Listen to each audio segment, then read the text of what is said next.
Hi there! In this video, we're going to show you how to connect Salesforce Service Cloud to Migration Wizard. Whether it's your first time transferring data or you just need some extra help setting up the connection, we're here to help you. Without further ado, let's start. When you choose Salesforce Service Cloud as a target platform, you'll see this page. Before signing in with Salesforce to give us permission to migrate your data, let's take a look at the note above. It includes the essential steps you should take prior to the full data migration. First, you will need to create all the necessary users in Service Cloud. To do so, go to Setup in Administration, click on Users to unfold more options. Then, press the Users button. In a new landing, press a New User button, then fill in the required information. It includes last name, alias, which is a short name used to identify users on list pages, email, username, and nickname.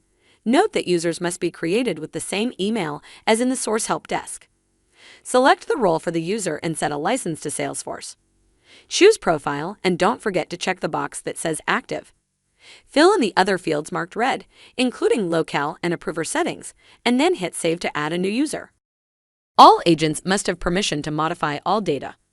The Modify All Data permission gives agents administrative rights. To enable the permission, under Users, click Profiles. You'll see a list of profiles along with their license. Select the needed profile name and press Edit. We'll show you how to do it based on the example of the custom support profile. Once you have it open, scroll down to Administrative Permissions, find the Modify All Data, and check the box next to it. Salesforce will automatically check other necessary permissions. Scroll down to the very bottom of the page and click Save.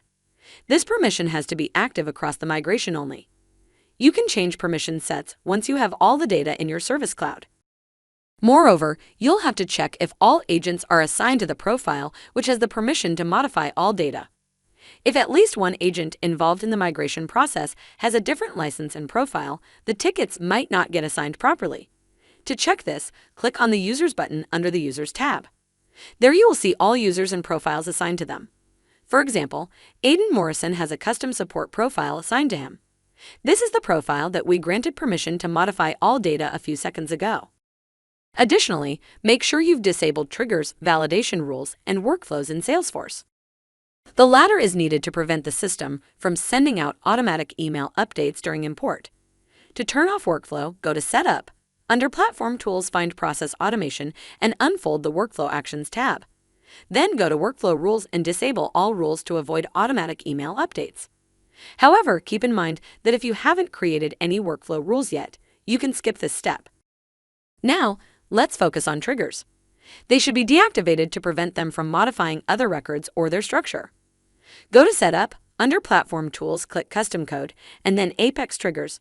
A list of all existing triggers will open. Choose the one you want to disable and click Edit. Uncheck the box that says Is Active and save the changes. Last but not least, validation rules. These rules have to be disabled to remove any limitations that you may face when creating records. Validation rules are available for all the entities that our service can migrate to Salesforce, and you'll need to deactivate them all. These entities include users, accounts, cases, and contacts.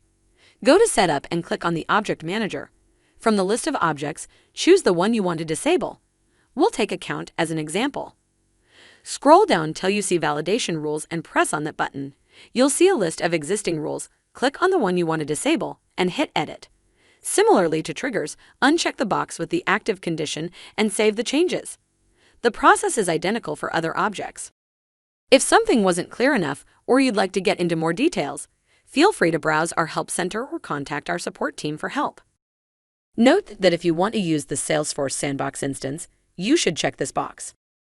If all requirements are met, click on the Sign In with Salesforce button. Insert the email and password like you normally would.